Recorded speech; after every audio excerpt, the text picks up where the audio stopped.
turn it up. You can't hear it. Facing that guy that's... Okay. Yeah. Can you guys hear this? I'm not hearing it.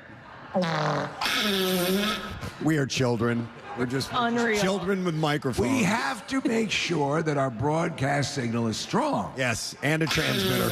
All right. So Rodney said they had to change some things, so you're checking. Okay, all right. We're going to see. Oh, I'm sorry, Preston. Have you had enough? No, it's just time to move on. He means to different farts. It's time to move on. All right, let's see if we can get an answer to the stupid question this morning. In Greek mythology, what hung from an oak tree in the Grove of Ares, guarded by a dragon? We're gonna go. It was not these nuts. We're gonna go to Joe. Hi, Joe. Good morning. Joe, Are you in here? Hello. hi, Joe. Do you know the answer? What was hanging in the Grove of Ares? Golden apples? No. No. Not. Oh, no! No! Why was I born? Not golden apples. We will go next to Nikki and see if Nikki knows. Hi, Nikki. Nikki, can you hear me? Hi, Nikki, wait. Nikki, are you there? Hello? Hi, Nikki. Can you hear me? Sorry, I lost you. I apologize. She can't hear us. Oh, okay. Nikki, what's the answer? Can you hear me? Yes. What's the answer? The answer is golden fleece. Yeah! Yay, Nikki! That was so smooth. All right, Nikki, got it right. And we are going to give Nikki a pair of tickets for WWE Monday Night Raw, Wells Fargo Center on Monday, April 8th, the night after WrestleMania 40, and combo tickets for Friday Night SmackDown, the 2024 WWE Hall of Fame ceremony, NXT Stand and Deliver, and Monday Night Raw go on sale Friday at 10 a.m. at Ticketmaster.com. So I have some stories to share with you. We'll start with this one. Matthew Perry's friends, co-stars, Courtney Cox and Matt LeBlanc, are breaking their silence following his unexpected death at the age of 54 last month. They both took to Instagram on Tuesday to share heartfelt tributes to the actor. And Courtney wrote, "I am so grateful for every moment I have with you, Maddie, and I miss you every day. When you work with someone as closely as I did with Matthew, there are thousands of moments that I wish that I could share." And she showed an outtake from the sitcom, and she added, "For now, here's one of my favorites." And the clip shows the two of them as their characters in bed in London.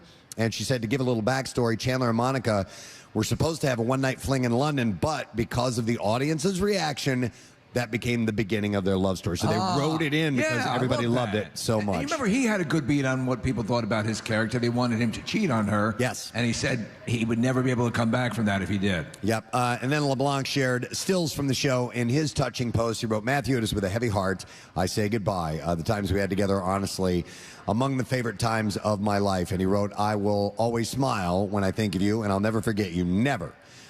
Spread your wings and fly, brother. You're finally free. Much love." And then he writes, "And I guess you're keeping the $20 you owe me." Aww. So that was really And so they did. Were you a regular watcher of Friends or no? No. I mean, I watched a few episodes to know some of the key funny moments that happened, but I was not a weekly watcher. Yeah.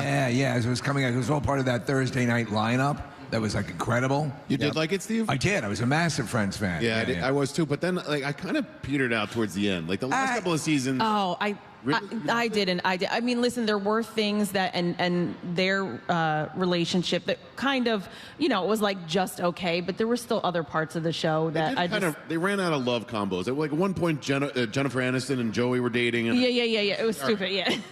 I tell you, I think one of the funniest moments on television was Phoebe was trying to pretend like she was coming on to Chandler. Oh my God. And eventually it got them to out their relationship. I guess we're going to do this. It was, so damn funny. We are going to have the sex now. Yes. So well I'm looking written. forward to all the sex. So well written. Great. Yep.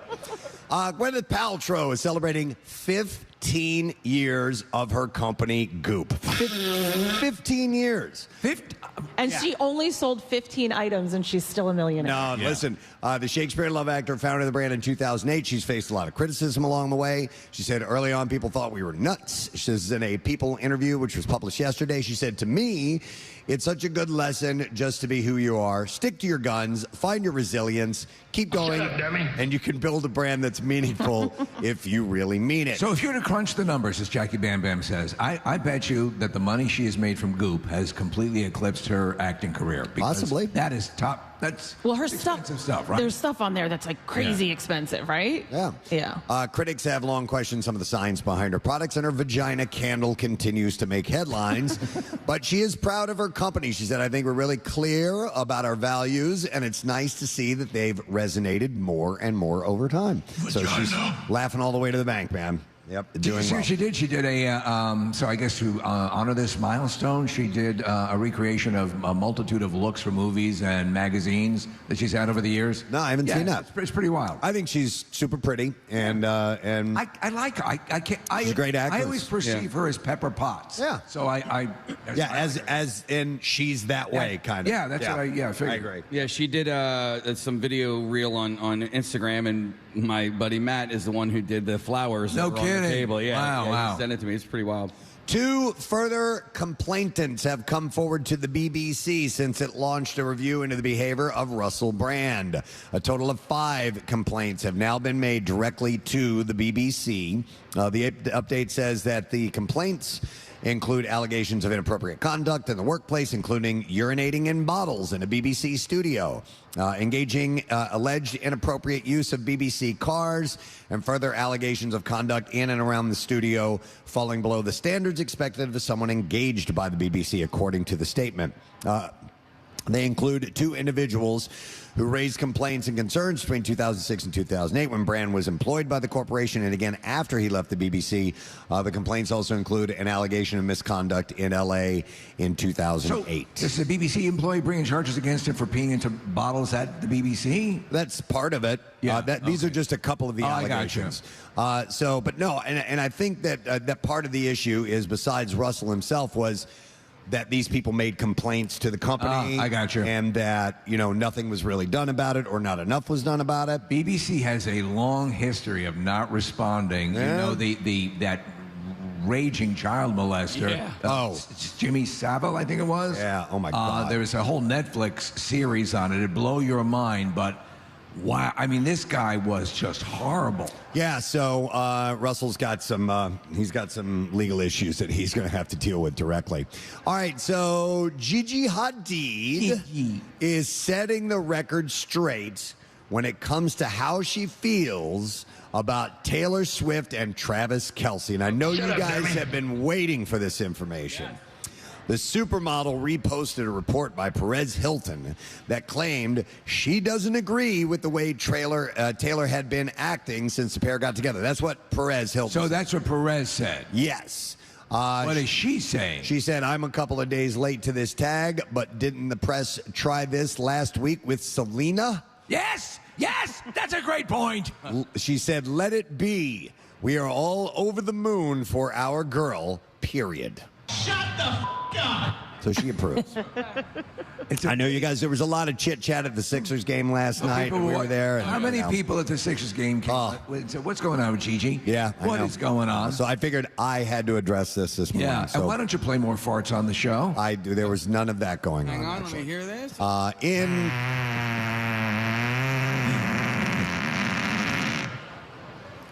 I thought there was a little stinger at the end. No. Okay. All right, so, no, stop it. In a Men's Health cover story published yesterday, Glenn Powell, the actor, commented on the rumors that he and his Anyone But You co-star Sydney Sweeney became an item while filming the movie. And he said, when all that stuff happened, publicly, it felt disorienting and unfair. He said, but what I'm realizing is that that's just part of this gig now. The Top Gun Maverick star added, on a romantic level, you got to find a teammate who is down for that adventure, down for that uncertainty, down for that thing. And it's a lot to deal with, he said. Shut the f*** up! So I like that guy. I do too. And honestly, if you saw the pictures and the video, I think there was something going on. It just right. It just. I didn't see the pictures and video. What is it? They're all of, I don't know, the signals, the physical. Kathy, if you were to see like he was dipping her all over the place. Yeah. And it was just seemed there was a lot more. My Gigi Hadid sit-around that I had the other day. With Gigi. Yeah. Okay. We were discussing that as well. It wasn't just Taylor Swift stuff. Yeah, okay, all right. But I mean, look at that, though. Jessica Chastain and Oscar Isaacs, when they were at that. Oh, they're doing it. And they were all over each other. No, they're not. I mean, they were just playing, so I don't know. Who knows? Did you see him on the cover of Men's Fitness? Glenn Powell? Yeah, He was a dancer. Do it again. 1, 2, 3. Glenn Powell? It's amazing. So cute. You guys are great. Jerry O'Connell shared his thoughts on John Stamos' new memoir, If You Would Have Told Me, on Monday's episode of The Talk. Stamos refers to O'Connell's wife, Rebecca Romaine, as the devil in the book. And he said, my wife's ex-husband recently wrote a biography, and it referred to... And it referred to my wife in a negative manner. That's being serialized in Good Housekeeping. And I was going to read my copy, but my pet Velociraptor tore it apart. And he said a lot of people have asked me. Nick, thanks for that. What? Did we just become best friends? Yep. A lot of people have asked me. Look at Kathy. She's saying, I don't give a Right. Preston, he's out of here. He's at the golf course. He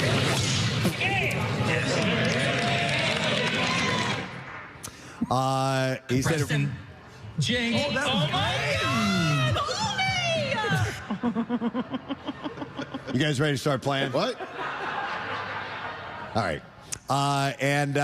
He It's said, not us, it's AI. it referred to my wife in a negative manner. He said, a lot of people ask me about this in the press, and it would be easy for me to say, screw you, how dare you ask me that?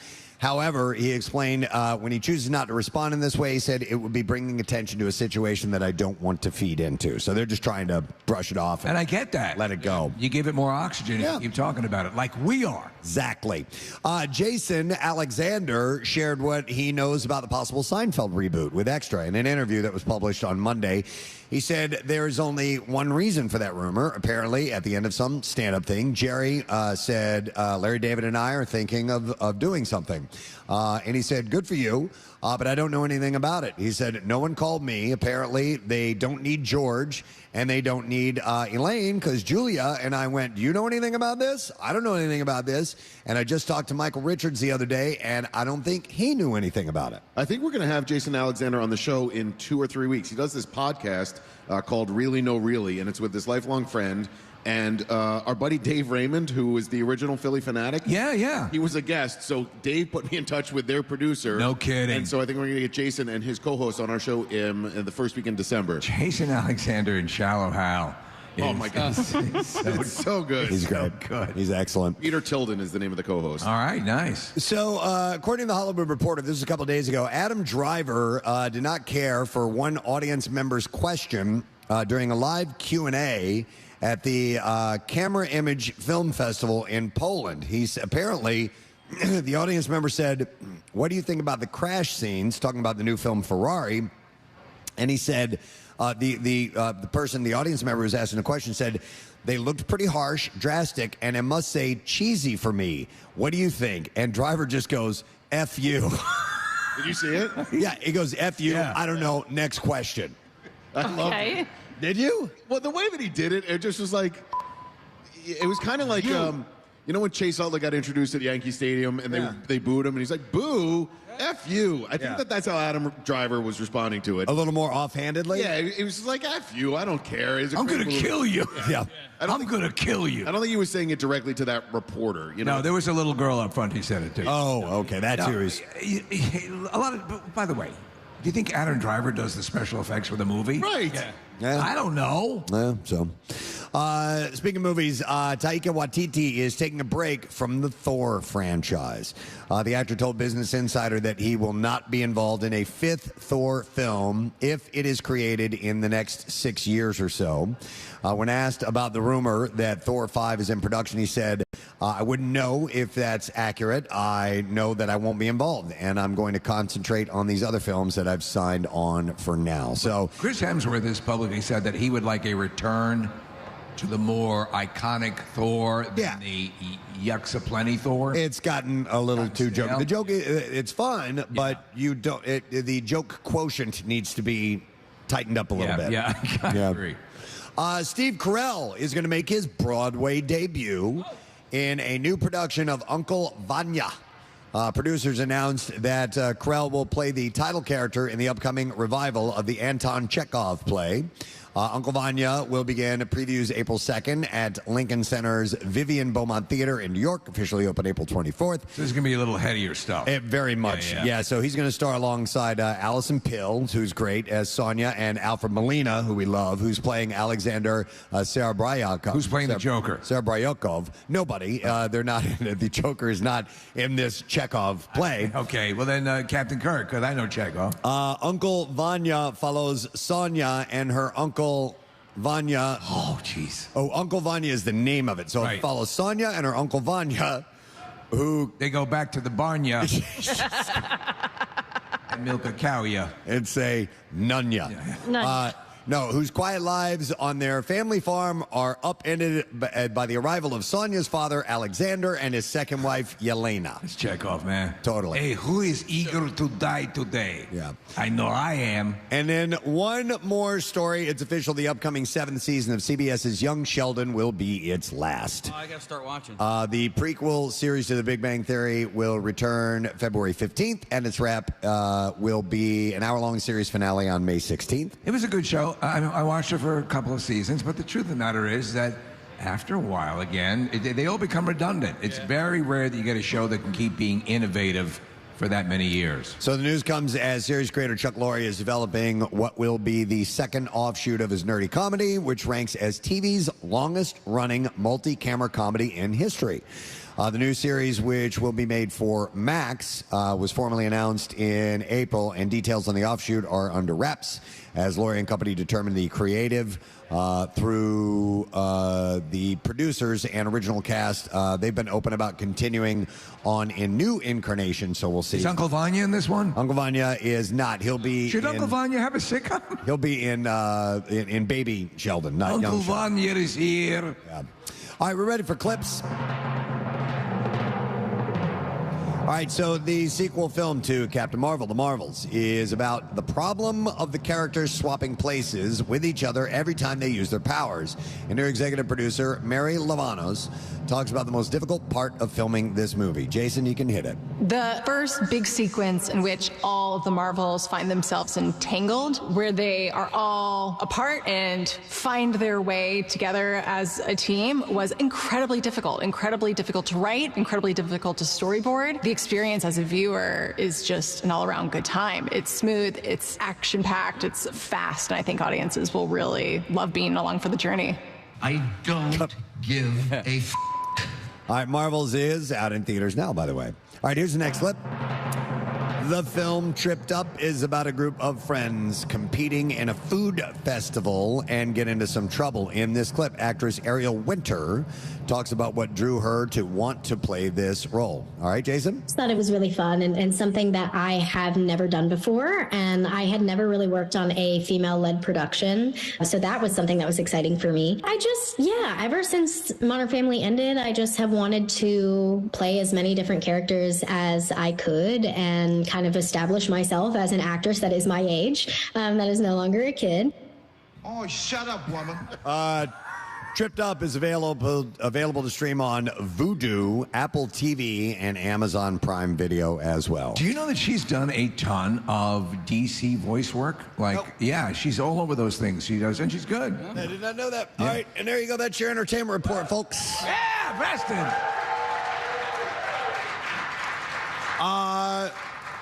We have a last-second guest, don't we? Are we doing this now? Yeah, let's do it now. All right, you pointed this out to me and said he is here. Ladies and gentlemen, that music means... Oh, my God. We're about to get schooled in the ways of medicine. Our good friend from Fox 29 and Penn Medicine, Dr. Mike Sirigliano. Love you, buddy. Have a seat, Dr. Mike. We can't hear you if you're not talking into the microphone. We love you too. Absolutely. Hey, buddy. I love all of you. I really do. Yeah. You know. Love. How you doing, Can we get man? real quick? Hey, put your headphones on. Yeah, put your headphones. It'll be easier to hear us from across the room. All right, so there you go. Can you hear us? I can. Hey! Hey! How you doing? All right. What's up, Doc? I have a naked guy waiting, and In the car? No, not in the car. No, in my office, and this is so important to me that I told him. So I do have warming KY in my office. Yeah. It's chilly. There's a chill in the air this morning, so you warm it because you don't want to be, you don't want that look. I don't want him to get frostbite. Yeah, the Betty Boop look. Frostbite. Right. Nick, you got a haircut. Yeah, man. I'm what happened with the naked? What's he doing? Oh, well, he's freezing right now. All right. We're so glad because you have a busy schedule. No, I told him I'm here for a very, very important good That's cause. right. And that's to donate to Phil Abundance. And I have a check here. All right. We'll take that from you. Thank you, Dr. Mike. You're the best. No, listen, not to quote the old song, what the world needs now is love, sweet. Yeah. The world really needs this right now. Yeah. And to be here. Yeah. To be here, I am so blessed and honored to be part of all of this and all of you. We're giving you fanfare for the Common Man by Aaron Cole. I know. But it's good. Keep going. Go ahead. No, keep going. No, it's just an amazing thing to have like people. it says HUP on your shirt. Yeah. Help understand people. Yeah. There you go. That's it. I don't think they ever came up with that before. No. There you go. Right. No, but this is an amazing thing to be with all of you. I feel like he woke up That with make a it different. and a cigar or something like that this morning. I think This is a different Dr. Mike than we're used to I seeing. like this. I do though. too. Listen, because listen, let me jump in here. Yeah. I don't know of anyone who encapsulates the spirit of the Camp Out for Hunger better than you do, because you are the most caring man I've ever met. Yes. And I think we can all say that, and it's legit, and you know how important this is and what it means to so many people. And I think you're right. There is a vibe and an energy, Mike, to this Camp Out that we haven't seen in a long while. I think people are really feeling it, and you'd be so thrilled to see how people show up and they start smiling and they're giving food and they're participating. It's a wonderful thing, and this is something you always say. See that feeling that we have right now, that positive feeling, that to me, that's the presence of a higher power. Right. I don't care what you call it, who you call it, how you call it, but that's a positive thing as opposed to negativity, and that's what we need right now. There's so much negativity, and that affects your body. Yeah. That makes you feel badly. It's not good for your heart. It's not good for your blood pressure. And so when you give, and there are studies that prove that if you are generous, if you're kind, and you treat other people with respect and kindness, it's good for your health. There's a general... So you're not just doing it for other people, you're doing it for yourself. There's a euphoria. We've seen it. People There you go. respond, and they absolutely, it could not concur more. And on the other side, too, Dr. Mike, so we're encouraging people to give if you can, and if you can't and you need help, that it is easy and it is not shameful to reach out for help and ask for help. And that's the other message that we want to get across. The days of stigma, you're afraid to say something, forget about it, all right? If you want and you need help, then you get it because there are people who care. All of you. And at the end of everyone's life in this room, it's not how much you have, it's what you've done. Is the world a better place because you were in it? And that doesn't require a lot of money. That requires your heart and your soul. And I take a lot of heat because I always say, I love you, I love you. And by the way, I think it's catching on. Let me tell you something. The phrase is, I love you like Dr. Mike. We hear it all the time on the show. Yeah. Well, now, I'm going down to Congress today because the Senate had that little heated discussion, like the union guy. I'm going to give them a big hug, both of them, and we're going to go out and we're just going to hang. Yeah. All right? And there's going to be a brawl. I am going to check both their digital rectal exams, make sure they're okay. Let's do free prostate exams right now. Here. All right, who's up? Who's up for it? Mike, all right. you just hold out your finger and everyone will back into it. Well, I'm very gentle. I'm told I'm good at that. You are the best. You're good. Yeah. You're tender. You're tender. You saved my life. You know that. Yeah, by that prostate and the PSA and all that stuff. And listen, we it's not the camp out without you here. Well, we love you. I'm honored and blessed. Yeah. And I think, except for Kathy, all of you have been naked in my office. I Yes, think. Yeah, yes, I think absolutely. Why hasn't Kathy been naked in your office? My wife has been naked in your office. Well, Easier for the bedroom. But that was- Wait, I told her to keep that on the down low. Oh. She wasn't supposed to talk about that. She brags about it. Listen, Oh, well. I can give you a cut the line pass, but Yeah. we're usually arguing when I'm in Dr. Mike's office. I love you, Kathy. He's trying to tell me to do something, and I'm telling him. Oh, my God. let me ask you, when she's yapping, how far do you push that tongue depressor in? I want to say something to you. Every now and then, I think about living someplace else in the world, in the country, and the thought that comes back to me is, but I won't have Dr. Mike in my life anymore. So you talk about leaving an impact on, and what the impact you've made on our lives, on so many other people's lives, on their lives, is immeasurable. And so I want to express my gratitude publicly because I love you, and you're a wonderful person. Nick, And thank you. And I'll echo that because it's not just me and my coworkers, my kids and my dad. And Dr. Mike has made all their lives better. Well, It's amazing. so many people in this area. So you coming down and putting your stamp of approval on the event means everything. Thank you for your donation. Well, here. Hey, when are you on TV next? When are you doing Fox? Tomorrow morning. Okay, tomorrow morning. All right. By the way, Dr. Mike does cut-ins to Fox stations all around the country. Yeah. So he's known throughout the country. I think in Texas you're known as Pecos Pete, correct? Do you remember that video you sent us one time of you were playing with a guy's penis for like a half hour? What? And then I swear to God, he did an instructional video on doing an exam, and it was your hands. You showed it to us. You're gonna get him fired. No, it was for instructional. You don't remember that? It was called an industrial. Yeah. All right. It was an educational video for medical students. Yeah, totally. Somebody had to do it. Yeah. So he does all kinds of stuff. And the actor, there's a story behind that. So the actor, who was a starving actor, Right. he had a lesion on one side of his special that's purpose, it. Yeah, on yeah. his special purpose. And we had to shoot from one angle because it was supposed to be a normal exam. Oh, really? Yeah, but I did tell him to get checked out. I think it was a shanker. A shanker? Yeah, it was something not good, but I got that checked out. Did it bend to the left? Is that what the problem was? That's a shanker? No, that's Peyronie's disease. Yeah. No, Oh, no. yeah, we've talked we about don't. that. There's a great Peroni's place up on Ridge. Polish. Wait, right? that's a disease if it bends a little? It's Oh, you didn't know about Peyronie's? I didn't know it was considered a disease. Well, it's if you have one of those parts, it's sometimes not good. It's more of a condition than a Yeah. disease. Well, And some people like it, right? You always, No, you don't like it. you always have like a crowbar with you. It's scarring in Mr. Happy. All right. And it's not good. See, All right. I'm sorry I brought it up. No, that's okay. That's all right. I only got in trouble when I. Well, no. Don't worry about it. No, but All right. Mike is the loose cannon of Penn. They love him. And I just bring it to the people. That's all I do. Anyway, We love you, sir. open it up, man. Oh my God! man. Look at this. Come on. There's anthrax in it. Oh, wow. Dr. Mike has donated $1,000 Mike, you don't have to do that, my friend. We appreciate it. of his own hard-earned money. So we appreciate that, buddy. That's a lot more porn films you're going to have to shoot. Yeah. Yeah.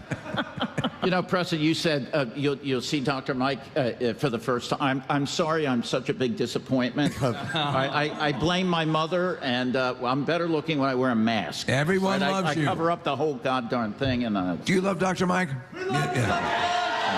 All right. Thank you.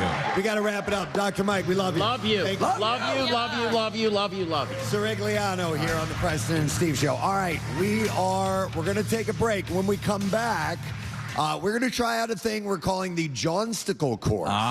So in the break, we're going to have to get some contestants. We'll be back in just a second. Jameson on stage. Come and see us at Camp Out for Hunger.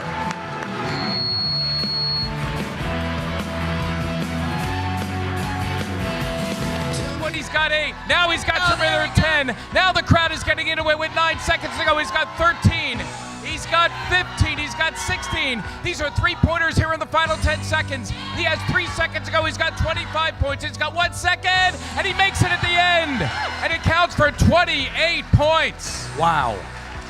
28 points. John Clark, you were right there. Give us a little bit of your opinion on that performance. Well, I don't think he practiced for this. And it was I think it was a difference. But once he got going, you saw how he got in rhythm, as Mark says. So I'm still betting on him. I think the three-point range was what worked most for him. He was really nailing those. Move it back. Yeah, absolutely. Coach McKee, anything to say on your performance here? John, can you use the mic?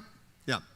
I just couldn't get no feel. I had to hit the ball with my palm. Yeah. And my arms is kind of long, so I'm in the basket trying to get a feel for it. But, I gave it my best shot. All right, you did great. Let's hear it for him. But listen, our top 2 scorers will make it to the finals. So right now you're in first place, Coach McKee. Yeah. I'm glad no one can take that away from you. I'm glad you mentioned that, Casey. So that's how the formatics work. We'll get the top 2 scores, and then they will go to a shoot-off, and that'll be the championship round. All right, let's get to our next player tonight.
opinion. I get the same head start I got last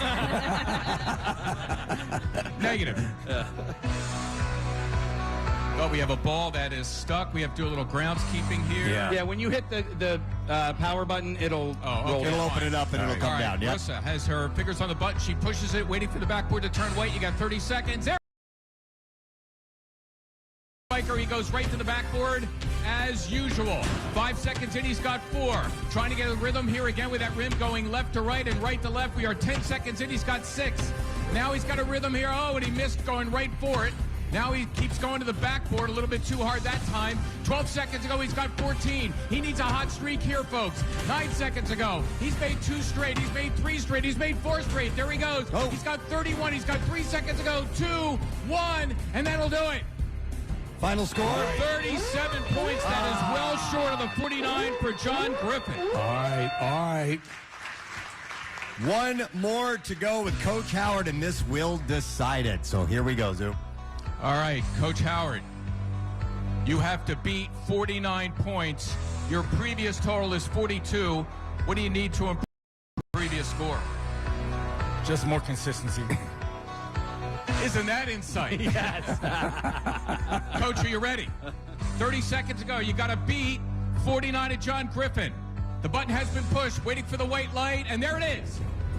Going to the backboard, there he goes. He's 1 of 3, he's 2 for 4. He's 5 seconds in, he's got 4 points. He needs a real hot streak here. He has missed several in a row. Now he's going back to the backboard. We are nearly halfway through. He's got only 8 points. This is looking good for John Griffin. He's got 16. Ashley Howard of LaSalle, he's got 10 seconds to go. He needs a miracle here. He's got 26 points. He rims that one. He's got 29 points. 4 seconds to go, 32. He's not going to do it. He is not going to do it. And John Griffin is our champion.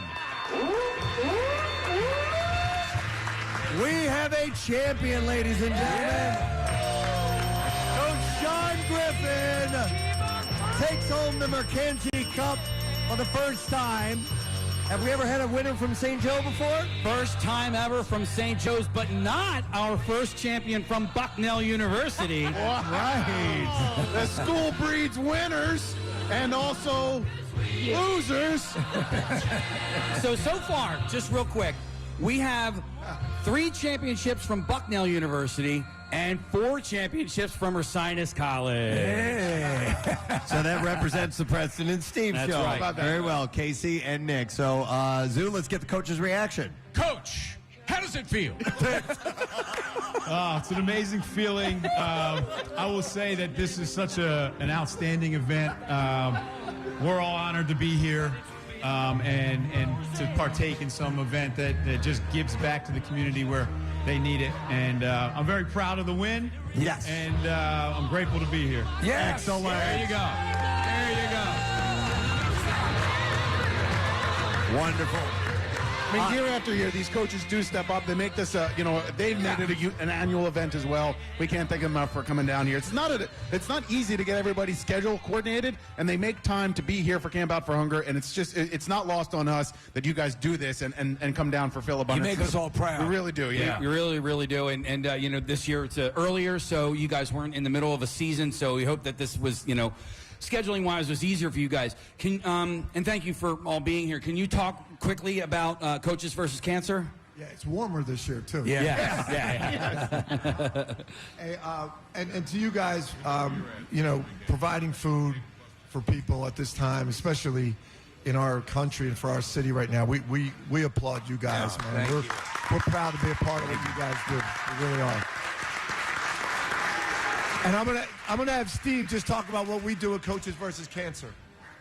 Well, similar to you, we look at it as something that's such a terrible thing that's going on, and we have a platform in Coaches versus Cancer. Please go on coachesversuscancer.org, and you can find out all about our events. But like you, we see an amazing city that really supports that as well. But I'm like Jay. I just think it's incredible that you're able to do this. Phil Abundance is an incredible organization, and like all of us, we're proud to be a part of it. Thank you. Well, it's awesome. It's awesome what you do. And again, as was said, it's not lost on us that all you guys have very busy schedules, but every time we call upon you, you come on out, and this shows the kind of commitment. And I think it's intrinsic to this area that people in the tent right now, and last year when we thought we were going to get decimated, we had our biggest year ever. That shows you what the people are like in this area. That's why you guys are so beloved, because you're authentic and you're charity-minded, and it means the world to us. So thanks so much for being here today. Can I take a picture with the cup even though I didn't win? Yes. I want to get Halim's name. Can you make John give it up so I can take a picture?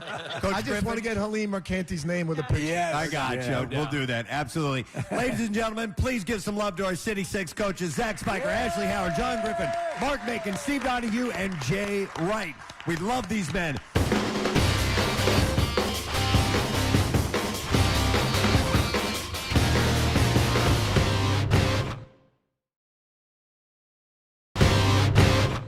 All right, is our guest ready to go? I believe so, yeah. And programming note, we are not going to have Keith Yandel on, which sucks because I noticed that. Really looking forward to having him on, but he's a no-show, and I was very excited because he's a good personality.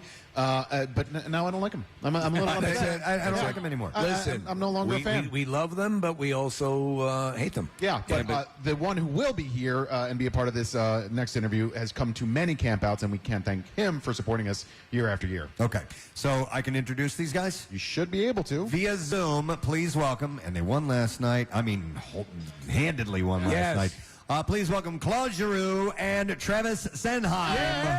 Yay! There they are. What's up, fellas? G, good morning. How you doing, man? Good. You guys tricked me this morning. What? When you guys asked me to do this interview, I was told Casey wasn't going to be here. Oh, no. Dude, you're so lucky you're not here in person. You might be a professional athlete, but I outweigh you by like 50, 60 pounds. I would absolutely throttle you. Full of muscle too, right? Well, I'm getting there. Yeah, Casey's been getting in shape. I know. You know, he's actually. I saw. Yeah. Well, we do know that G's a better bowler than you. I saw that. Oh, I know. I saw it too. In person. Hey, G, congrats on your goal and your assist last night. Travis, congrats on your assist to G's goal last night. It was a close game for a couple of periods, but you guys just took off in the third period. So congrats on that. Yeah, thanks. Hey, are you having fun? I mean, the season's off to, things are going well. Is it, and by that, I don't mean just winning, but, while it is work for you guys, it is possible for you to have a good time while you're doing it as well. Has it been a good start to the year in that regard of having a good time? Yeah, it's been great. I mean, we have a lot of different guys on the team, and older guys, character guys, funny guys, and like you said, Keith Yandel is a funny guy, and you guys lucked out with Travis Senheim here. He's pretty hilarious himself, but he's laughing already. No, just being around all the new guys and the way that this team came so quick. Oh, Kathy Romano, thank you. Smiles him every time. That final look at traffic. Always got a little extra bump on it. She empties the tank on the last one. Right.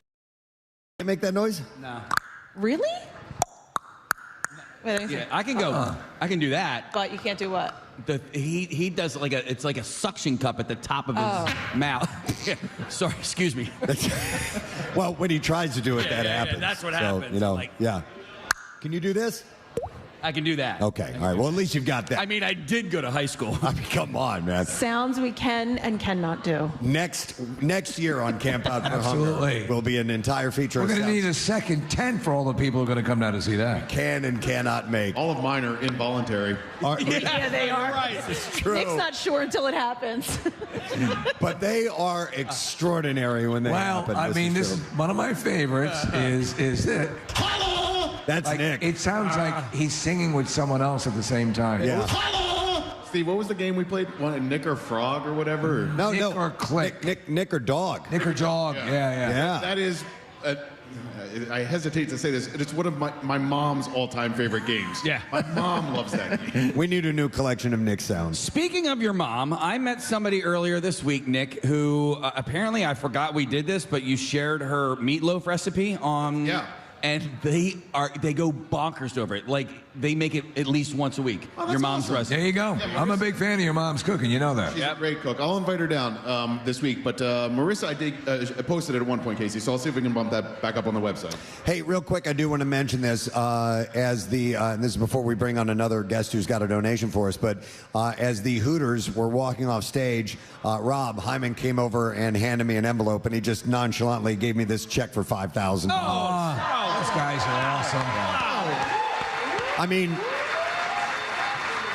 it's made out to Preston Elliott, but there you go. It's still a check for $5,000. And we have every confidence you won't put that towards cigars. No, but it's for Phil Abundance. So those guys are amazing. We really appreciate what they did. So.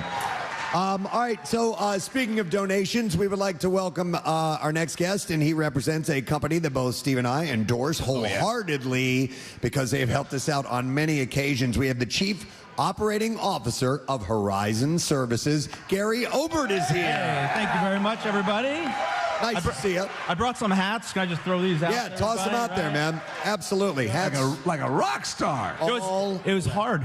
I was walking around there, and there's tons of Horizon hats all over the place, and I was sitting with one of our operations guys. He's like, "Do you know that guy?" I was like, "No." He's like, "Do you know that guy?" I was like, "No." I didn't realize we were handing out hats. Yeah, so, there you go. Absolutely. What are all these employees I'm unaware of? That's exactly right. Hey, so you're way up in the company. You're the Chief Operating Officer? I am the Chief Operating Officer. Yeah, that's right. Wow. How long have you had that title? I've been in this position for about 3.5 years. 3.5 years. I've been with Horizon for over 10 years, though. Over 10. All right. And so so the whole goal was to be able to throw out hats at a big. This is it. So you've achieved it. Listen, your techs, your service people are so incredibly knowledgeable. We talked about this on the air not long ago. I had no idea until we had a clogged drain that the guy's like, "Don't put eggshells in your garbage disposal." I'm like, I thought that's what it was made for. He's like, "No, dude, it's like," he said, described it was like a net. And he proceeded to tell me all these things that you do not put into your garbage disposal, so you get not only repairs, you get great knowledge from these guys when they come by to help you out. That is true. That is true. We don't want to just come out and just fix the problem. We want to make sure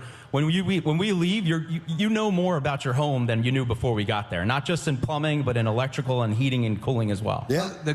Again, we use the stuff that we talk about, and again, Horizon's been out to my house a number of times. For some reason, our toilet was whistling, Preston, the theme to the Andy Griffith Show. Really? But it was whistling, yeah. And the guy, again, super nice tech, comes out, gets it done, and then he says, "This is going to be an issue," points to something. I'm like, and I nodded like, "Oh yeah, I know that. That's one of those flanges." But anyway, he took care of that at no additional cost. That's what you get every time with Horizon. That's why we love you guys. And you can book in 30 seconds at horizoneasybook.com. Yes. I read that somewhere. Yes. Yeah. It might be in copy. So listen, obviously with the support of us on our day-to-day basis as, sponsors of the Preston and Steve Show, you support Camp Out for Hunger as well. Yes, we do. Yes, we do. And actually, it's really exciting for us to support it. I think, we went out to our teams across all of our Horizon locations and said, we want to support this. They jumped on board really, really quickly. It wasn't something we said we had to set a goal. Every location wanted to jump on board and donate. We're donating, before I get to how much we're donating this morning. And before you do that, there's somebody who's filming this. Move away or your arms are going to get blown off by the confetti when I hit this. Okay, Thank you very much. Okay. I know he's with you guys. I don't want him to get hurt. Okay, go ahead. We lost Pete today. I was actually, that's Nick. And I was actually at Nick's office last week in his break room where he had this mountain of food. And I asked him, I said, "Man, this is a ton of food." He said, "We've had to empty the break room 3 times this week." Wow. How many donations that we've had? That was in Pennsylvania. I was like, yeah, absolutely. Yes. In Delaware, guys, we have a plumber who personally donated 1,000 pounds of food himself. Wow. Right? He did everything short of going to a grocery store and robbing it. Wow. It was absolutely incredible work. That's phenomenal. So we thank the great lengths that everybody goes to with your company. And your donation today is 36,000 pounds. Oh my God! Wow. Yeah. 36,000. That's amazing. Love you guys. That's, I'm doing the math here. That's over 250,000 pounds, Preston. 18 tons?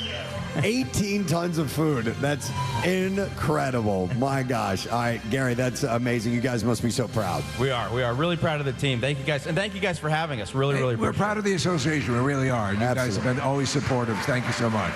Gary Obert, guys. Horizon Services. Wow.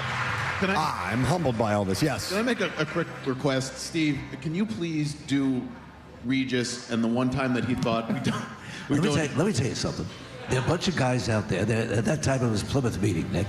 And they're in the parking lot, and they've raised 100 trillion pounds of food. Yes. The exact weight of Jupiter. These fellas did that, and he's there going on and on about, He was so generous. He was so generous. And there's about 45,000 people sleeping in an RV. And I've personally seen a horse fly.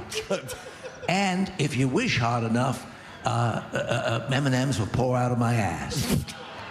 He had like none of the details correct. Everything was wrong. Yeah. When Regis was with us and he was on Regis and Kelly, he would plug this event on national television. I am so high right now. I have no idea what's going on. He would always get it wrong, but God bless him. He was And a she wonderful would man. just sit next and she'd go, yeah. Oh yeah, Kathy, let me tell you something. They've raised 100 billion trillion cajillion pounds of food in 7 seconds. Right. Which is, I think it's some kind of record.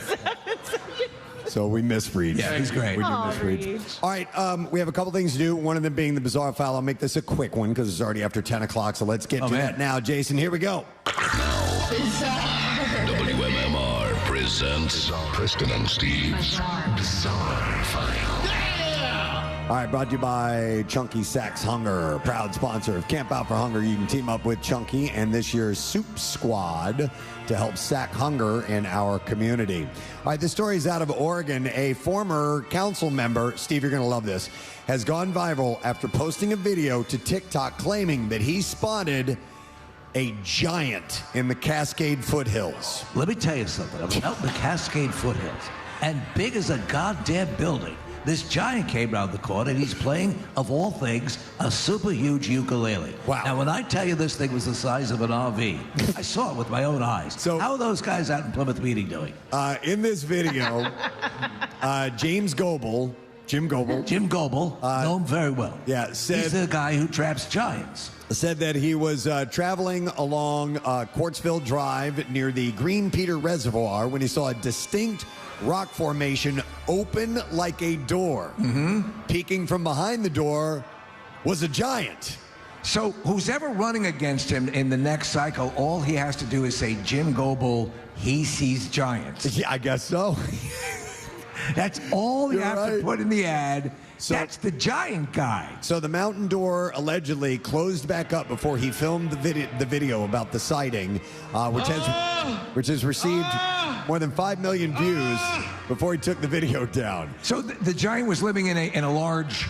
So the door opens up. Yeah. So he's got a little place in the mountains. In the mountain. Yeah. Yeah. So he said it looked like somebody was staring out of it. He said, "Dude, giants are freaking real." Dude, I voted for you. He said, "I don't care what anybody says." I gotta show you how big my bowel movements are. Rock your world. Some on TikTok have taken an interest in the local mountainside in hopes of finding the giant mentioned in Goebel's post. However, he has no plan. He had no plans for the video to go viral. He said, "Yeah, I have no doubt." He said, "The power of social media is wide, and I never thought this would go this far. I've posted things in the past, but I only had 60 people following me." By the way, I'm a raging addict. He said, "So when I heard and thought I saw something, I did a video after for my friends to see what I was seeing." He's made repeated trips back to the rock formation to film follow-up videos about the sighting and led groups of thrill seekers to the area. While no additional giant sightings have occurred, Goebel maintains that his sighting was real. Real. Hey, I'm sorry. How tall did he? He didn't say. But he said it was a giant. Reach, how tall does a giant need to be in order to be? I'm glad you bring that up. Oh, okay, yeah. Because most people think giants are 100 billion feet tall, but they're actually 100 gajillion feet. Wow. It's amazing. All right. Swear to God, swear to Christ. A woman in Scotland has been left afraid to drive after a forklift reportedly tore through her car while she was on the way home from work, leaving her showered in glass shards. Laura Johnstone was driving when the car was knocked to the side of the road and left smashed up. Now, the 50-year-old was shaken in the incident but did not report to the police. She, Dear Lord, what was that? she escaped free of injuries, but she said What did she say? Her car that she inherited from her late uncle was destroyed and covered in concrete. Laura said, I was headed southbound, and there were new homes being built there. A forklift was heading the other way, and I could see the driver's face. The forklift was sitting, and the driver put his arm out and waved it up and down, telling me to slow down, which I did. The next thing I know, he was on side of me. The forks ripped through the car. It was carrying a big load of cement, which spilled over the road and into the car, so it covered the car. That's crazy. How is she alive? I do not know, but she said I couldn't move until someone helped me out. It's very simple. I'm made of adamantium. When I saw the state of the car, I couldn't believe it, but the incident was not reported to the police. Stepping up in golf to a tee box is always a tall task. There's a lot to think about. Power, contact, whether or not you should hit the slow group in front of you or not. But apparently, now you have to worry about gigantic snakes as well. Aletha Peachy, a self-described golfer, had quite the encounter at the Atlantic Beach Golf Club in Cape Town, South Africa. And there's video of this. It's pretty wild. It is a serpent that's technically called a coppercapel, but otherwise known as a Cape cobra. Oh, my God. So this thing comes out with its head flared out and everything, and it's on the tee box at the golf course. And what's it called? A couple? It's called a Cape cobra. Oh, okay. They're highly venomous, known for their rich yellow color, and should not be anywhere near a golf course. And it's one of the most dangerous snakes in all of Africa. And behind it, you can see a mongoose as well, which is a predator of that particular kind of snake. Preston, let me tell you something. The largest goddamn cobra I ever saw in my life. I swear to God, when its mouth opened up, it was the size of the channel. Wow. All right, and then one last story. A New York bishop is taking action against a parish that allowed pop star Sabrina Carpenter to shoot a controversial music video in a century-old Brooklyn church. You reported on this? Not yet. You sent it to me about a week ago, and I'm just now getting to it. Brooklyn Bishop Father Robert Brennan criticized Carpenter's video for her song Feather, which was filmed at the Annunciation of the Blessed Virgin Mary Church. In the video, Carpenter wears exclusively racy outfits as she watches several men who wronged her die. At one point, she struts into the church to attend a funeral for the dead man, where she moves through a number of pastel coffins, one of which includes the inscription R.I.P. bitch on it. This is in a church. The local bishop was horrified by the contents of the video and made known his displeasure with the local parish that failed to prevent its filming.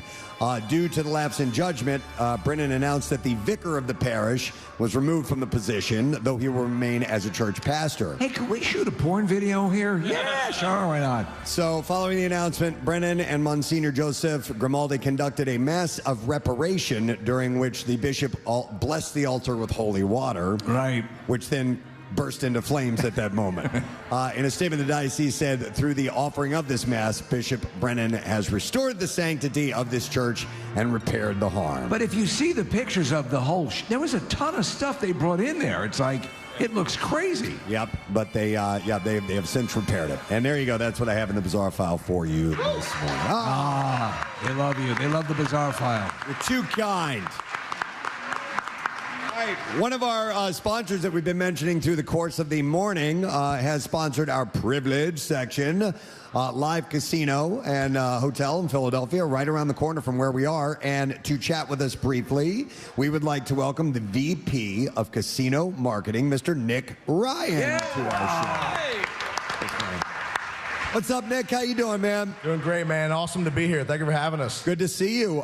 You know what? We have a great partnership with you guys. We do the Preston and Steve Blood Drive, a portion of it from Live as well. And you guys have so much space here. So many different things are going on all the time at Live. It's got to be crazy to try to keep track of all of that. Yeah, it's been a lot of fun. You think about last year with the World Series run and the Eagles going to the Super Bowl. This year, the Phillies cut it a little bit short, but there's a lot of excitement. And obviously, the Eagles are on a great run this year. So never a dull moment at Live. Being in the heart of the Stadium District, it doesn't get any better. Oh, I'm sure. And on game days, especially Eagles game days, it's got to get I mean, just crazy over there. Yeah, I mean, it's the place to be. We have a great tailgate set up in our porte-cochere area, and, there's great food options, and we obviously have a beautiful hotel. So people that are either from this area that want a quick walk over to the stadiums, it's a convenient location, and if you're flying in from town as well, it's a nice spot to stay before the game. It's wild because, we talked about this. You walk out from the blood drive, and you're like, oh, yeah, there's the entire sports complex right there, which is awesome. But you can come in from any side. If you're, just staying at the hotel or whatever, it can be sort of a chameleon to whatever you're looking for, which makes it great. Yeah, we really tried our best to do a little bit for all crowds. Yeah. So young, old, local, from out of town, you name it.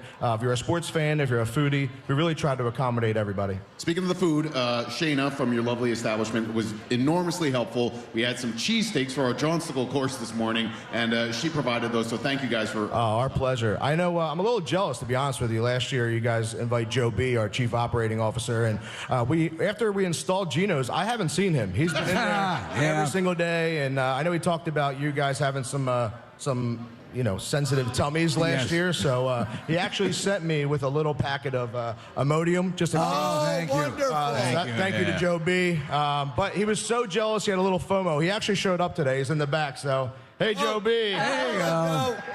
Good to see you, bud.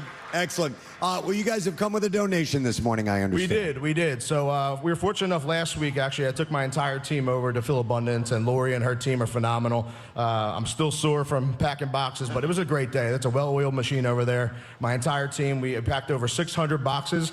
So I'm not sure if that's a record, but I'm going to go out there and say it's a record. Say it's a record. If anybody wants to come for the record, come see us at live. But thank you to my team. It was a great day. Can I tell you something? So far, we've donated, I think, $100,000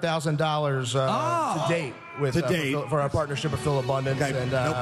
And as you know, last year we were awarded the Faces of Philanthropy because of our partnership with Phil Abundance. So shout out to Phil Abundance one more time. Yes.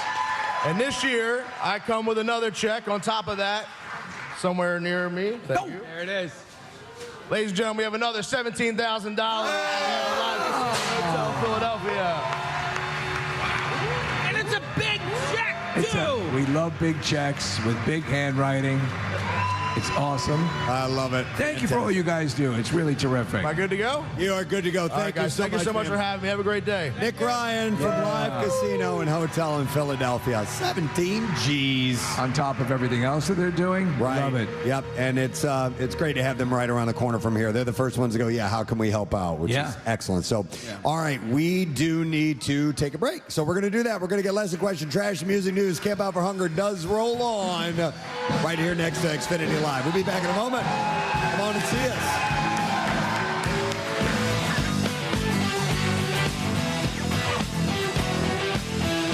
Chemistry off the ice, it's kind of working well right now, so we got to keep her going here. Travis, this is the first time we've had you on our show, so we're getting to know you for the first time as well. But Joe Seville, who works at the Flyers, said that you're a Canadian farm boy from the north part of Winnipeg, and you work on your farm in the off season. Is that true?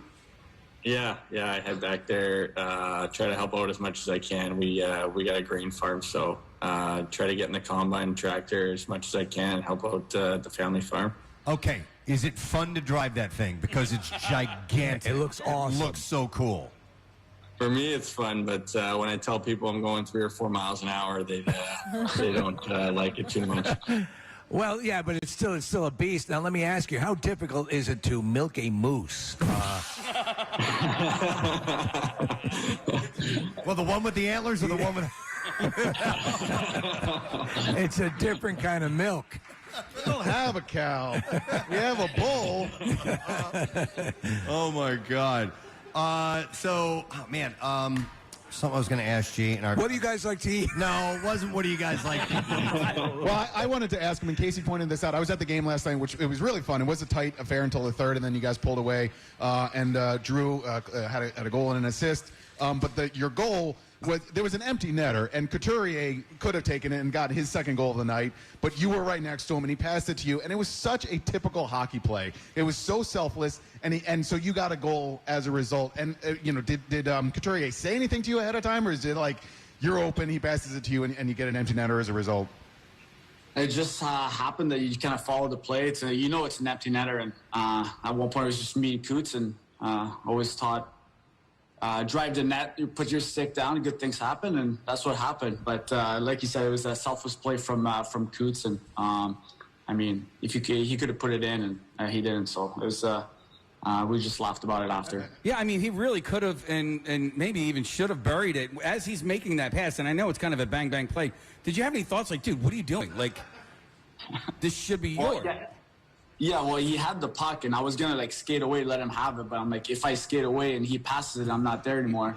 And it looks pretty bad, right? It looked bad, yeah. Well, I'm not going to complain. I'll take it. Yeah. You know, we talk a lot now, and we apply it to everything because the show Ted Lasso is so popular, and it kind of, in a way, has given us a peek into locker rooms, and we sort of perceive, is this the way that it goes? Is this across sports? Is this sort of accurate? Are you guys watching it? And if so, does anything ring true, at least about the dynamic of a team to you guys if you are watching it? Have you seen it?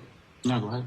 No, I haven't seen it. Oh, I've seen it. It's great. It's pretty accurate about teamwork and how a team goes well because they click together. And when it's not clicking off the ice, most of the time you're not clicking on the ice. So, right. I mean, it's a great show, and it's pretty dead on, I want to say. Okay. Now, speaking of the locker room, there's a new tradition. The past few years, it's been a tradition of somebody at the start of the game gets to wear something that's been assigned.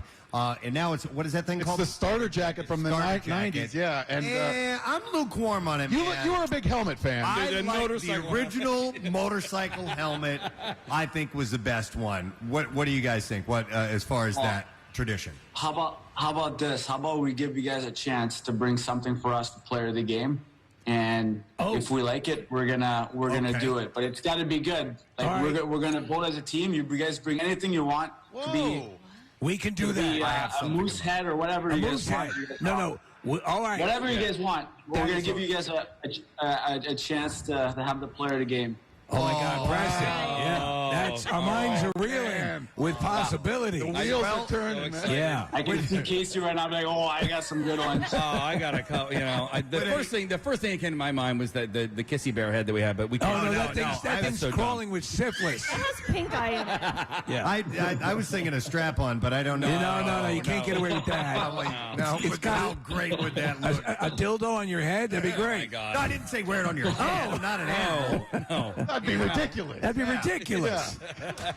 All right, we will come up with something. All right, something that you can wear and not lose your careers. So G, they asked about Ted Lasso, but you have babies now. So like, what kids shows are you watching?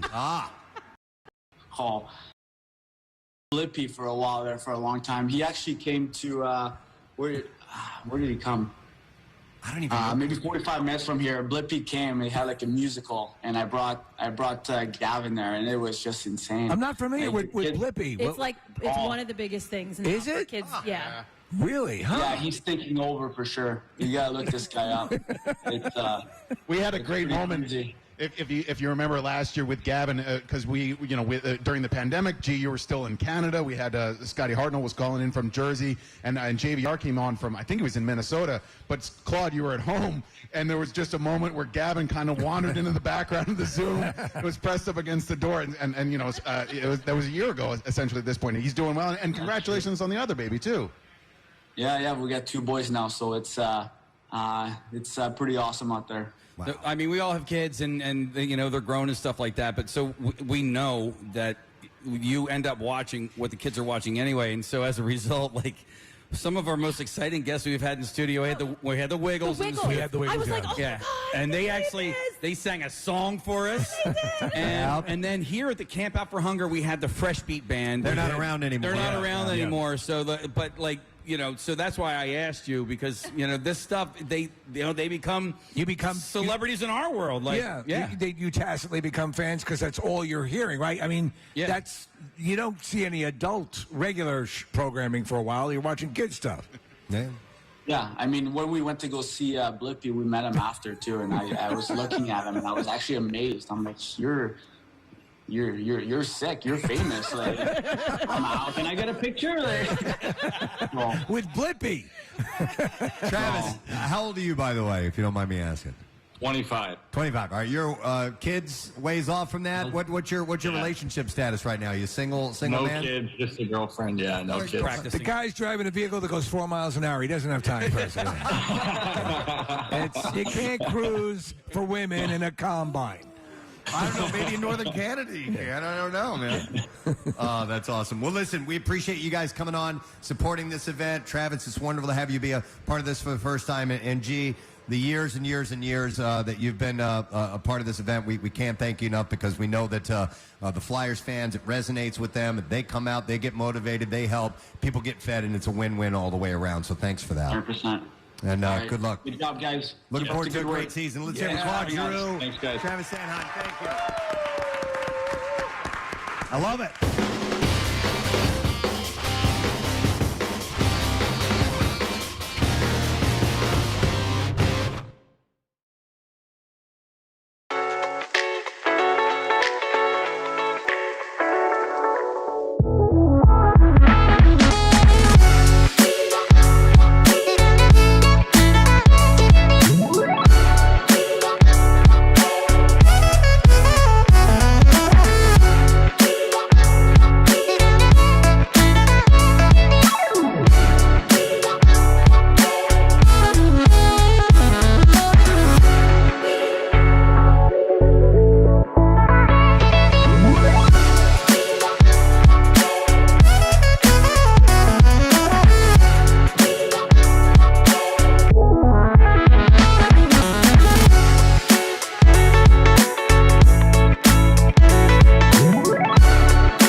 house band Jameson is incredible, are they not?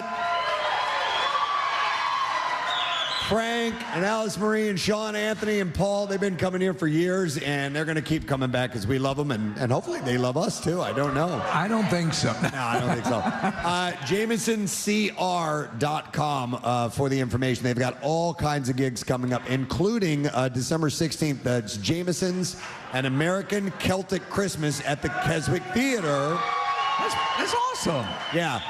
13th year for that, and they have Christmas combines Irish holiday and rock music with world champion ranked Irish dancers and all kinds of great stuff. Special guest appearances by John O'Callaghan, John Byrne, Ray Coleman, Callie Pirogue, is I right about that? And a bunch more. But you can get tickets at CelticChristmas.com or at the Keswick Theater. So let me tell you something. Yeah. So this Celtic Christmas is incredible. It is. 9 million people on stage at once. Wow. 9 million. Dancers as well? Dancers as well. Wow. And a giant who lives in the mountain. That's incredible, Reed. Thank you. Big fan. My pleasure. Preston, did you know that the drummer Paul is named after Paul McCartney? No. Yeah, it's Gina's cousin, Gina from Memoirs staff. Yeah, I just found that out. There's Gina. That's Gina. Is that her? Yeah. Gina's named after Ringo. That didn't go well. I would like to mention this. Lunch for volunteers and staff will be provided by Red Robin. Yum. A proud donor to the Camp Out and Phil Abundance. You can give the gift of Yum with a $25 Red Robin holiday gift card. And you can get a $5 bonus buck reward for you. That's now through December 31st. Do we want to this? Yes. Yeah. All right. 2 things we want to do before we do trash, music, news, and all that stuff. These kids are over here holding up a giant check. Come on up here. Come up to the very front. You youngins. Follow Marissa. I don't know why they have a giant check, but I am excited to find out because it's got a nice number on it. What is your name, young man? My name is Tommy Shalon. Where are you from, Tommy? Holy Ghost Prep. Holy Ghost Prep. Excellent. All right, and you guys brought a check. How much is that worth? 1,587 and 50 cents. Yeah. And you guys raised this on your own? Say that again? You guys raised this on your own? Yeah, we raised that on our own, and we brought some food too.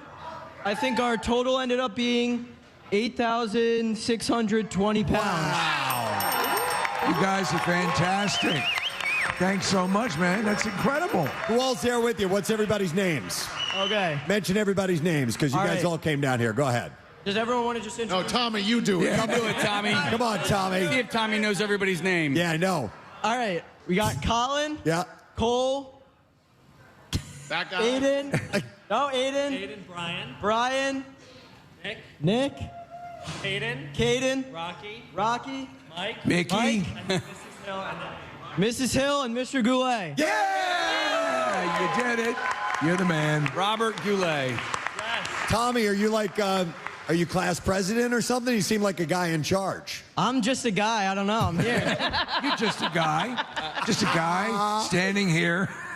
He's the guy we nominated to be in charge. There you go. Good call. Thank you guys so much. We love you, and we appreciate you coming out. Yes. Nice work, guys. The gauntlet has been thrown down. All the other prep schools in the area, St. Joe's Prep, LaSalle, Malvern, all you other prep schools. You just got schooled. You just got served.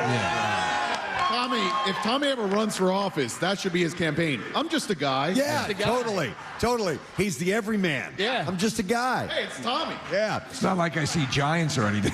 All right, now I'm also going to bring somebody else who doesn't know that they're coming up here real quick, but how can you not? Casey, give me some music. Ladies and gentlemen, we happen to have in the tent the godfather of go-go himself, Jackie freaking Bam Bam. Get up here, Bam. Oh, he's bringing my wife. He's bringing Rochelle with him. Come on, Jackie. Can I bring Rochelle with me? You want some stones? Can I come up here? Let's see it. Come on up, Jackie Bam Bam. Do that strut, Jackie. Yes. Jackie just came from a funeral. Where's those Hooters? They still here? I need some background music.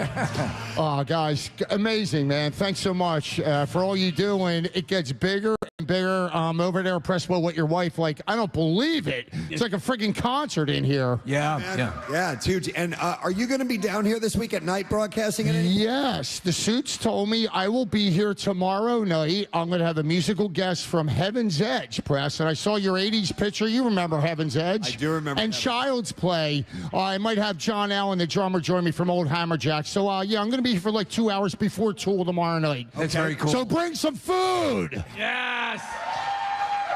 So, yeah, if you're coming to the Tool concert, come down here, see Jackie, and obviously Brent Porsche will be on at that point in time, too. Right. Are you going to go to the concert? You able to? No, you have to work. You got to finish your shift. No, our brand new weekend warrior, Deanne, is going to run the board, and then she's going to stick around for me. So I'll hang out with everybody. That's awesome. That's what it's about. People can come down and watch your hat mold. Yeah. I had to wear a different hat. Is it working? No, it looks great. Okay. Is it working, guys? Yeah. I love it. Very subtle. All the mummers made a donation, right? A lot of food from our mummers. What? Don't embarrass me. Hey, there you go. We got to get more mummers down here, Jackie. Yeah. We're really glad you're going to be able to broadcast from here because a lot of your vampires come out and support you. Yeah, tomorrow night, like I said, 2 hours I'll be here. But guys, listening to the Hooters was just amazing. I just saw Dave in the parking lot. I'm like, do you realize you had the heart of the Hooters? 3 Hooters making all that noise. Yeah, it sounded fantastic. We love it. And I mean, I got a call from John Wade, our good friend. He's like, yo, I'm with your Philly guys out here in L.A. They're playing with us because they were on tour at Rick Springfield. And it's just a small world, but amazing. I'm so happy for them. Excellent. Yeah, we are too. Okay. Speaking of a small world, I drove past a place where you got hit by a car when you were a kid the other day when I was picking up our trophy. Bam Bam is a Delco boy, and he got he got hit by a car in front of St. Eugene's School, right? Should we tell that story? Me and Casey Brewer are going to bring back the Bazaar, Oak Avenue, Penn Fruit. It's now a Wawa, or was it Burlington Coat Factory? Yeah, it's a Wawa now. Yeah, I used to go to St. Eugene's. I dropped my mitten. I was playing football, but I think 3rd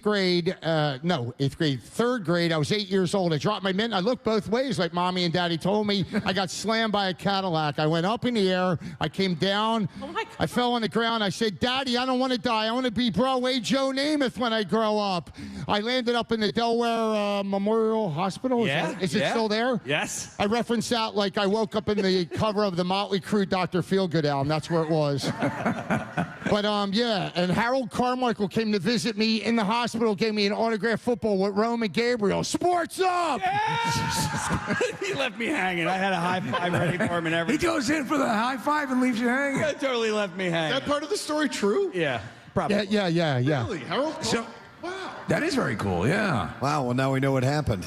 Yeah. And he came into the room, Preston, and said, son, that's the biggest penis I've ever seen. So, yeah, it's all about food, and, you know, the story doesn't change. I just want to say this, and I said the story don't change. I think I told you this over and over and over every time I come to this. 26 years for you guys? Yep. Hunger sucks. I mean, try going to bed without your bowl of cereal every night, but it's worse than that. For me, I was in a band up in New York City, doing junk, got clean, starving, sleeping on girls' couches every night. Like, where am I going to eat? White rice, no frills, 64 ounce of Coca-Cola. Like, hunger sucks, guys. That's why we're here, most importantly, man. So, like Pierre says, whether it's a can, that little kid selling lemonade on the corner is getting, you know, collecting food for Preston Steve's camp out. The skids, the big trucks, every little bit helps. So let's take care of it, guys. Thank you, Jackie.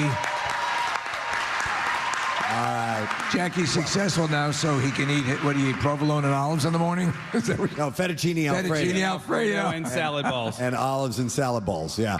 Well, we love you, Jackie. Thanks for being here. Thank you so much, guys. Yep. Yo, Romano!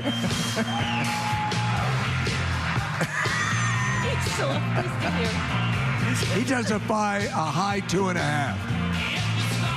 Thanks, Jackie.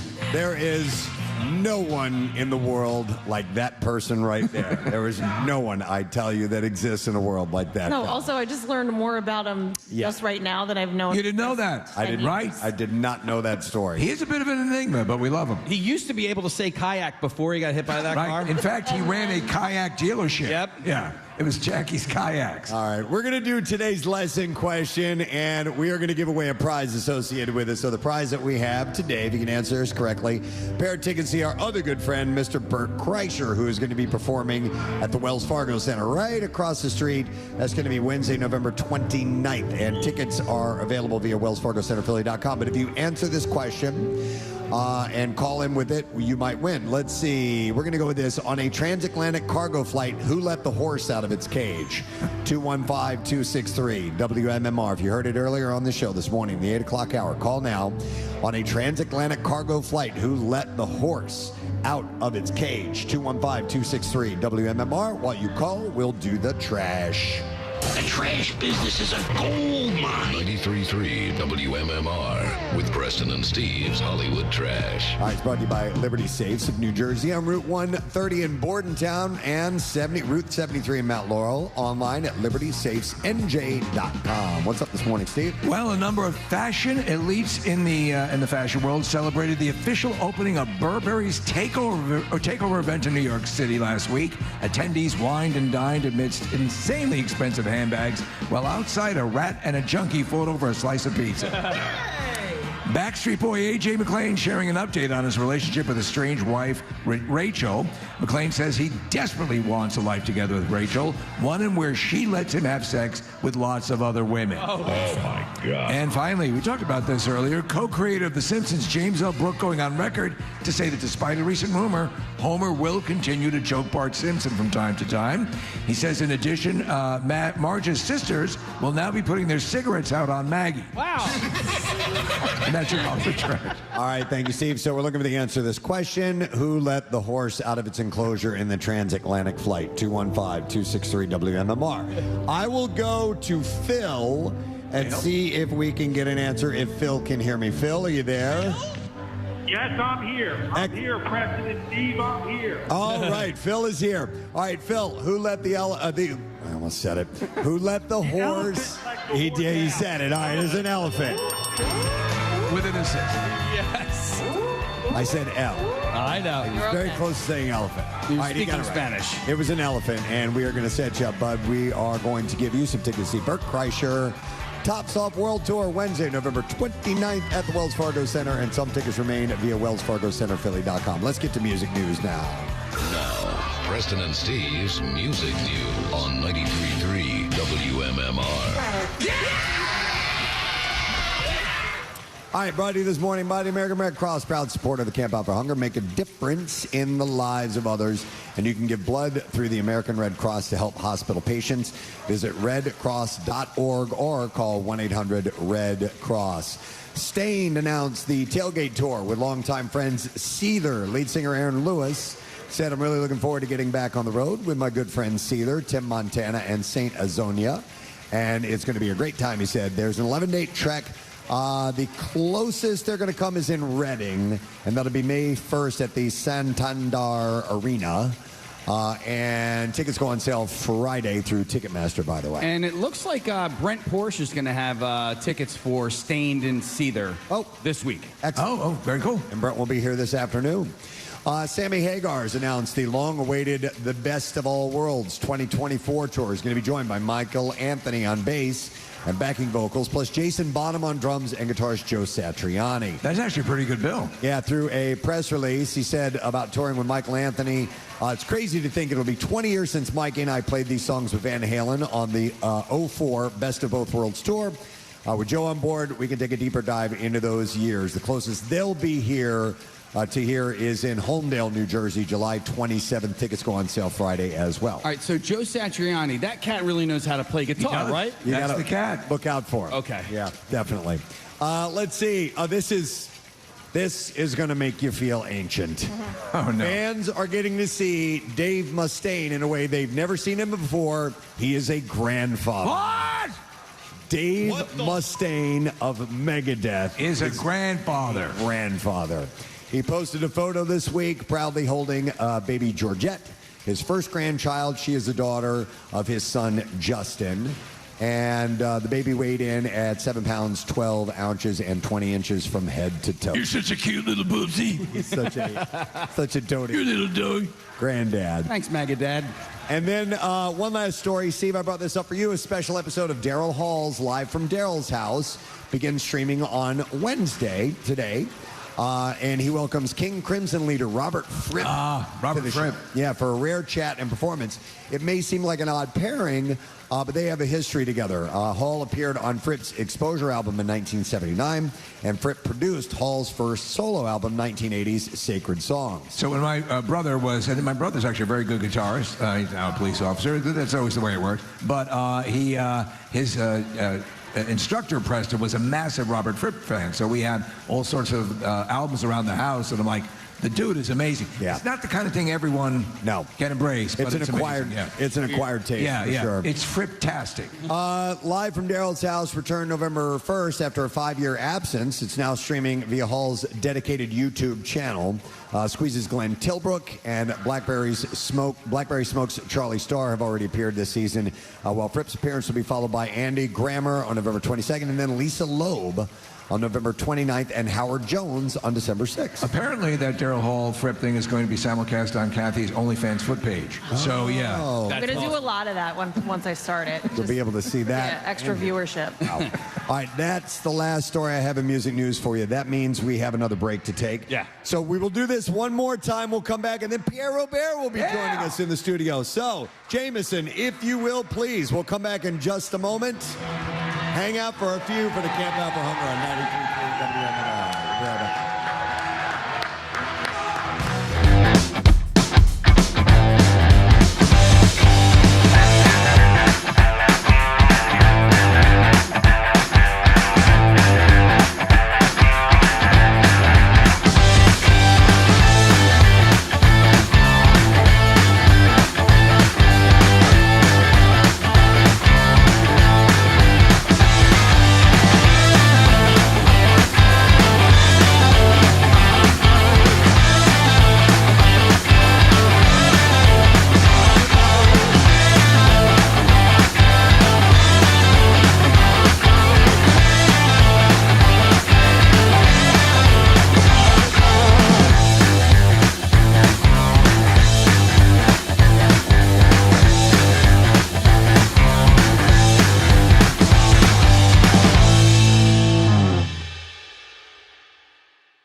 have another guest we are welcoming to the mic, and we're excited because it has been an exciting week. They just clinched a playoff spot. The Philadelphia Union. We have the head coach, Mr. Jim Curtin, with us this morning. All right, we're going to get Jim in place. Wade, he brought some gifts for us. Oh, my God. Hey!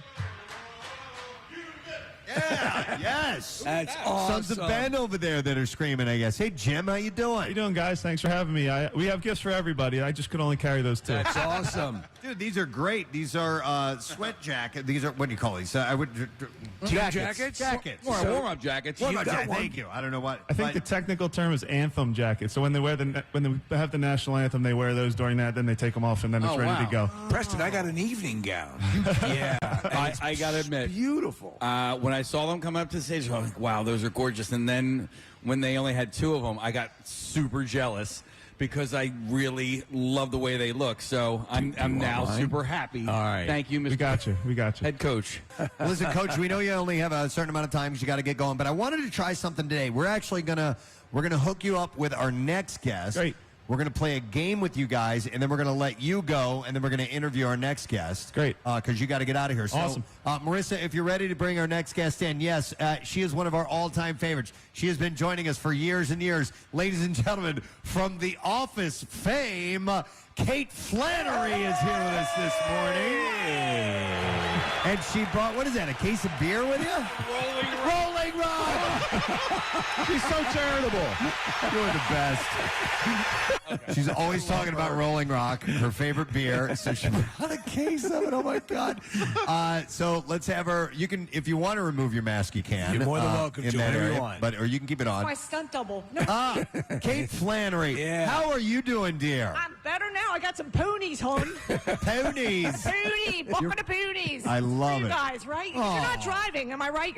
I mean, I saw the RV. Nobody's getting behind that That's thing, right. Not Yes. going anywhere. Awesome. It is great to see you. Why are you in town? You here for? You know what? I'm in town always to see my dad, but I'm speaking at Muhlenberg College last week. For some reason, they wanted me to speak to the students, and yeah, we had a great Q&A. And nice. Doesn't that always stun you when they invite you to talk in? Always. Like one time they had us come out and talk to it was some sort of kids at risk or something, and I'm like, God. And they hated us the second we walked. It was a detention center that we went to. Like, oh my what God! Are we doing here? I was terrified. Yeah, right by the Grand Mall. Do you remember that place? Yeah. Oh my God! Scared straight, you guys. Yeah, right? we ended up never. We wanting to go. terrified. They were scared straight. Yeah, That's what I mean, right? We're terrified. All right, so Kate, here's what we're gonna do. This is Jim Curtin, by the way, coach of Philadelphia Union. We were hanging backstage. We were, Excellent. yeah. So we're gonna. He's got to get going. But I wanted to play a game with you guys. We always like to have a contest of some type with our guests. So we're gonna play. Case, do you have the music for the contest? I should. I didn't even think about that. But you know the classic game, the $10,000 pyramid, or you played $25,000. Yes, I played it with Strahan a couple years ago. Exactly. So we're gonna play a game of pyramid this morning on the Preston and Steve Show. There it is. MMR rocks. Camp out for hunger in the Preston and Steve Show, day number 3. Coming to a close shortly, but Jameson bringing us the sounds on stage. Thank you, guys. Let's hear it for Jameson, everybody. Our house band with that Celtic sound. We'll get one more song out of them before the day is up. And by the way, when we're finished, if you guys want to meet up afterwards and say hello and get a picture or whatever, we're going to be in the back of the tent, but just give us a few minutes to get cleaned up here and make way for our next host who will take you through the day, and I'll bring him out in just a moment. But I do also want to mention this because dinner for our volunteers and staff is going to be provided by Steven Star Restaurant. That'll be LMNO and Pod are going to be here.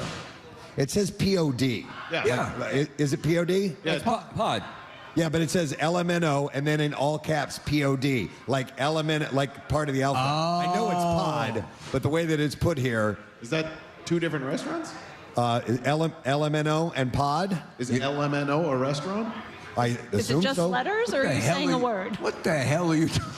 What is that? Yeah. I'm familiar with Pod, but I've never heard of. Let's do a quick check. Let's throw it over to our investigative reporter Nick McElwain. Okay, I'm on it. Out in front of the Pentagon right now. You can savor the flavor of the season I love that case. And celebrate someone special with a Star Restaurant gift card. Good at 35 locations like LMNO. And PUD. And POD, not PUD. It's POD. We go down to Nick McElwain is outside the Pentagon. Nick, what is the development in the story regarding the Steven Star restaurant? So LMNO is its own restaurant, and it's Baja Mexican cuisine.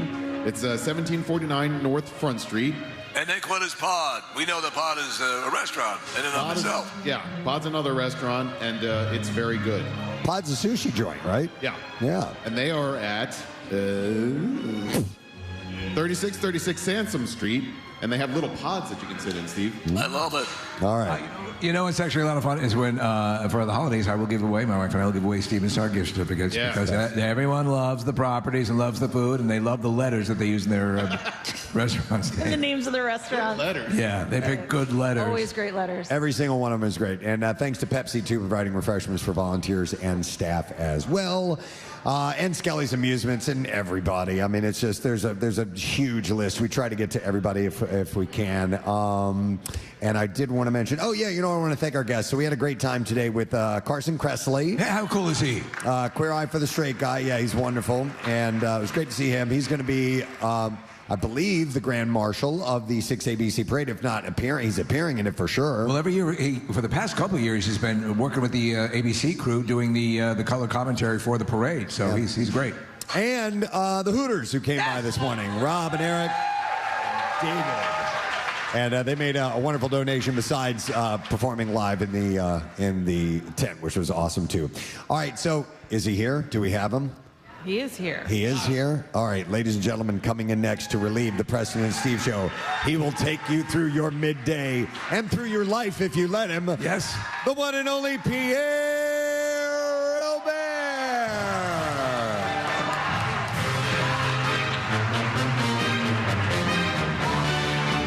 This is his official music, by the way.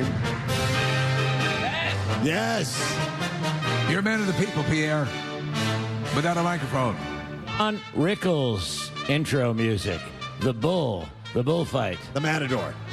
Whatever. Something like that. Good to see you, sir. Great to see you, kids. What a great show this morning. Is Bam Bam still here? He might. Yeah. It'd be hard to find him. I don't know. Can you see him? There he is. Where'd you get that hat? I lugged his mummer outfit to effing Burning Man. Right. That thing weighs 500 pounds. Yes. And if Regis was telling us about it, it would weigh 17 tons. Right. Let me tell you something, Pierre. That costume weighs 250 million pounds. Unbelievable. I mean, I'm surprised. First that you went to, not surprised you went to Burning Man. You picked, of course, the legendary year where there was just absolute catastrophe. Not only that, you're lugging this 300-pound mummer's costume with you. I had to get. I tried to ship it. I went to UPS. They go, this will be like $1,000. I mean, we don't even have a box big enough because it was so gigantic and folding in upon itself. And then my neighbor has this giant turquoise suitcase. I said, could I borrow that? And it actually fit in there. So I lugged it out there and lugged it back. And then I brought it into the studio. The next morning, it was in the garbage can. He threw it away.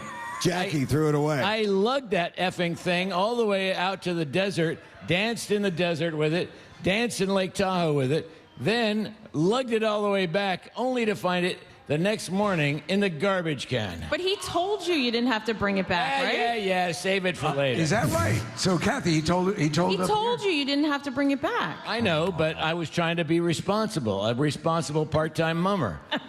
By the way, Jackie runs a great little drop-in, little ID with Kathy. It says, Jackie, stop looking at my ass and get back to work. I love that one.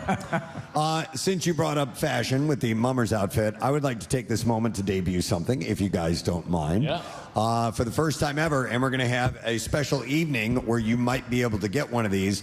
We have created the first ever Preston and Steve Camp Out for Hunger t-shirt. And tomorrow night, we're going to be offering up free shirts for donations. We'll get the details tomorrow morning. We got to figure out what time and who's qualified and what kind of donation you need to make. But I'm going to debut this right here and there, right here and now, I should say. Sean, can I hold it up to the camera to you, and you'll be able to see it? But this is the first ever. We went with something a little non-conventional. It's not like the Preston and Steve logo or the MMR logo. It's a little bit different. So I'm going to hold up the shirt. Kathy hates it. But this is our new Preston Steve Camp Out for Hunger shirt right here. So I wanted you guys to see that. Now, That's good. You got 4 or 5 people to cheer. Is that Ben Franklin? there you go. Thank you. It is Ben Franklin making a donation. What happened? At the big, cardboard Preston and Steve Camp Out for Hunger boxes. Yes, and Ben is putting food in. And the one can he's putting in is red. It's the official, Campbell Soup Company can. By the way, in the entire history of the Campbell Soup Corporation, the only people that they have ever let legally use a reproduction of their product is us, the Preston and Steve Show for the Camp Out for Hunger. The only time. Yep. I think, was it because the woman in charge of legal was a listener? That is correct, yes. Steve. Yep. And so Ben's putting that can in. It's a little old because Ben's been around for a while. So we're going to give these away tomorrow night. We'll have details coming up, which is pretty cool. So I wanted to debut that right here and now. So we did it. Can I, before we do the letter of the day, can I ask you, Steve? No, I want you to look at this. Can I ask you about that? Oh, you don't have your glasses on. I got it. Oh, I saw it. Can we ask you about that? I see better long than I do short. Okay. Can I ask you? Are you my daddy? The eyes of a falcon. Yes. So can he talk? Can he mention this now? No. I did mention it yesterday. I didn't know. Okay. All right. Late yesterday, I mentioned it. Yeah. So tonight, one of my idols, Geddy Lee of Rush, is he has a memoir out, a book, and he's doing an event this very evening at the Met, and it's an evening with Geddy Lee talking about the book and reading excerpts from the book, and they have been having guest interviewers do it, surprise interviewers. The guy interviewing him tonight, Pierre Robert. Yeah. Well, very kind of you. However, I'll be doing the second half of it. They have another person that will do the first half of it. Oh. So in this particular case, they've split it up. They have a gentleman, and they don't want to name him. Paul Rudd did it in New York City. Yeah. Yes. How perfect is that? Yeah. Yeah, there's a listener here. I think she's here. Lisa DiStefano, are you in the tent? Lisa's Yeah, always Lisa. there. There she is. Lisa's the best, and she sent me a video, and I forwarded it to Preston. She was there at the Beacon the other night for Paul Rudd and Geddy Lee, and I believe you're going tonight, right, too, Lisa? Which is fantastic. No, she won't go. She's not going to make it? No, she won't go. Who's doing it? Pierre? Half it. But you're following in the footsteps of Paul Rudd. That's pretty damn cool, man. No, it's very cool. So the way it's going to work is it starts at 8 o'clock. A few tickets remain, very few, by the way. TheMetPhilly.com or Ticketmaster. And you can go in to the Met. 8 o'clock is when it starts. There'll be the first half where this gentleman interviews Geddy. By the way, everyone who goes gets the book for free, My Effin' Life, and gets this extra tour program. Do you know who it is? I can guess. They told me, but I can't remember what his name is. Oh, okay. It's not a household name. Oh, okay. Why did you guess? I was gonna say Jason Segel. No. Because of I Love You Man, which Paul Rudd and he started together, and Jason has done projects in Philadelphia. In Philadelphia, that's as true. well. So I thought maybe it might be him. I was thinking John Belarus.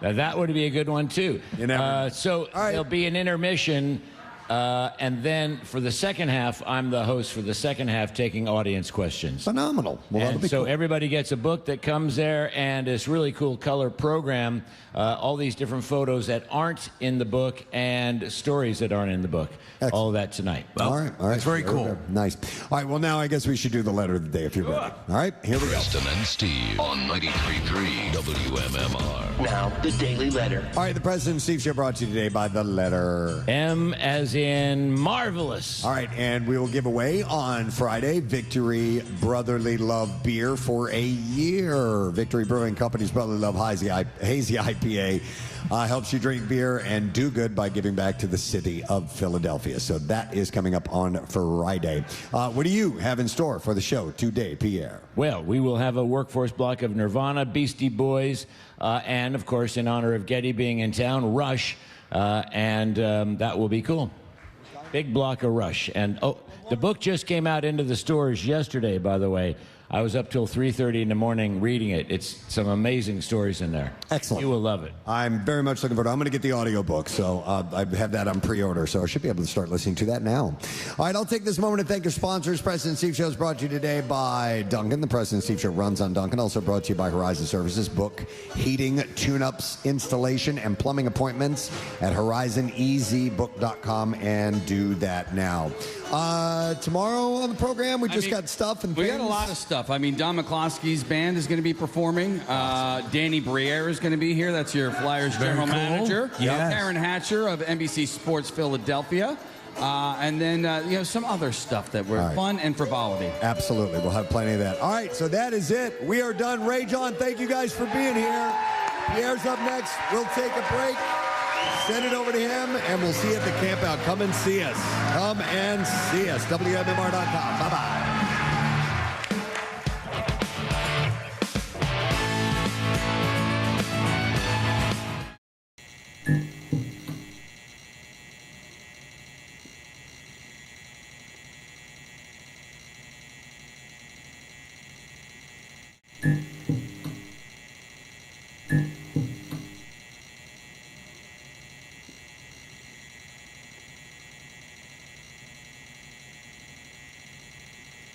Mm-hmm.